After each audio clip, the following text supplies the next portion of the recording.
Ok, mu dawo kan ba. Mu je? Nan zan samu gurin shanya. Mata in mata ya to ku sani ba ta tafiya. Ni asali na ne ƙauye tushen babanmu ne ma. Waje labari wai ta ce masa dan ƙauye. Yar ƙarya. Dan baya da kuɗi sai ta kira shi da dan ƙauye. Ta ce soyayya ba ta yi sai kwada mai mota. Kullum ta yi wanka ta yi hoto a makwabtanta. Ba ta yin pictures to a gida fa na babanta. Idan ka ga hotonta kai ka ce wata 'yar gwamna. Ku ji labari wai ta ce masa dan ƙauye. Dan baya da kuɗi sai ta kira shi da dan ƙauye.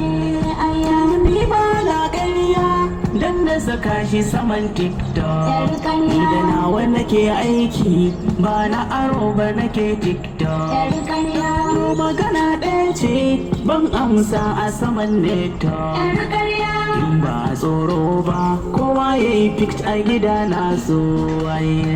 Ku ji labari wai ta ce masa dan ƙauye.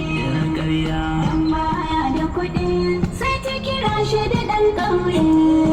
Tsaya a iyakarka yadda ilahu ya kage ka.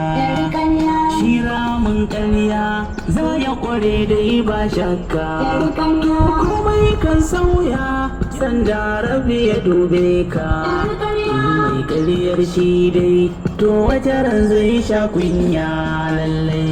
Ku ji labari wai ta ce masa dan ƙauye. Dan baya da kuɗi sai ta kira shi da dan ƙauye. Ku zo ku ji labari wai ta ce mani ɗan ƙauye. Nan ba na ƙarya sai ta kira ni da ɗan ƙauye ni dai. Ku ji